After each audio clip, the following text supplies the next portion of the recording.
When people are very old and deteriorated and no one enters their world and they're just sitting there, they will withdraw inward more and more.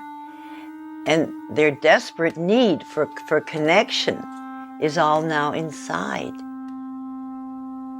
And if a person is all alone, even if they're very, very deteriorated, there's a longing for this kind of closeness. Mrs. Wilson, hello. You want me to sit? Can you see me good? Gladys Wilson is a wonderful example of a person who is in the phase of repetitive motion, where people use movements, repetitive movements, because they don't have any more speech or very little speech, but they have human needs that need to be expressed. You're crying. You're crying. You have a tear right here in your face. You have a little pain. You don't want me to touch you. You're very sad. Can you see me? Is it scary? Are you afraid? And if this person sits with their eyes closed, rocking back and forth, and maybe there's a tear coming down, there's a need there. Here. There's a little tear that's coming out. Do you feel it? You feel a little tear? If you gently use touch, and I touched Gladys Wilson with the fingertips right here on the cheek, is where the mother usually touches a child. If you touch an infant there, it looks up, and every cell remembers where it was touched by the mother. And often that person knows, even if they can't say a word at that moment, they won't talk, or they don't want to talk, but there's a communication. And that person is no longer alone. Can you let me in a little bit? You think? Just a little? You think I could be with you and Jesus for a minute? Jesus loves me, yes, I know, for the Bible tells me so. I used music, because when speech is gone, music, especially with Gladys Wilson, it was religious music, because there's emotion tied to it and safety tied to it. So I used her old church songs.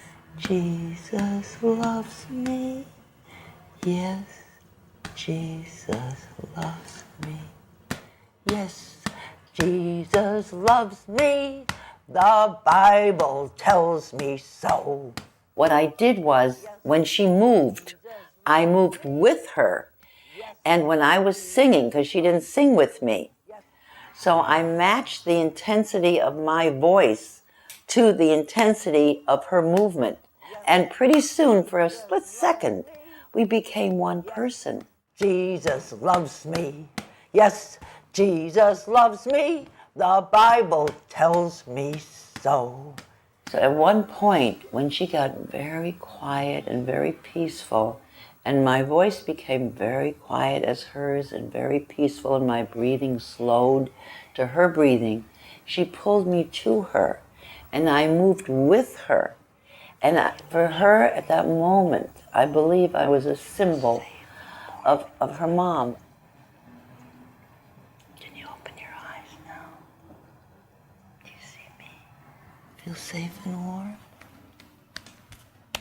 Yes? Can you sing with me? He's got the whole world in his hands.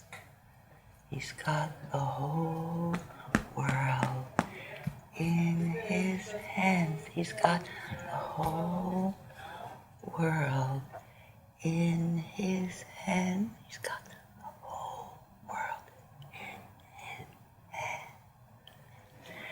He's got the mothers and the fathers. He's got the mothers and the fathers in his hands. He's got the mothers and the fathers in his hands. He's got the whole world in his hands. He's The breakthrough doesn't happen every time. The person will not always open their eyes and look at you. But if you keep trying and you keep centering yourself and really look at that person and really mirror their movements, maybe not this time, but the next time you come, you'll have a communication. You feel safe. You feel safe? Yeah. With Jesus? Yeah. And me?